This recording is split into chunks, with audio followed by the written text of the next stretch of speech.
Baba waphela ugesi asinawo. Anthule phela ngeke nibhobhe nonke sokhwaya.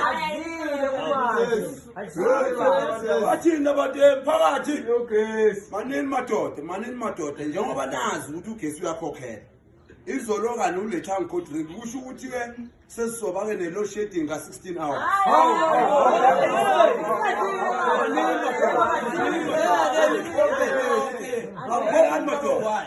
uTrump ushilo lapho wathi umuntu ozongathi kune genocide lapha eMzansi aphuthume eAmerica. Load shedding ka 16 hours. Ngiyabonga.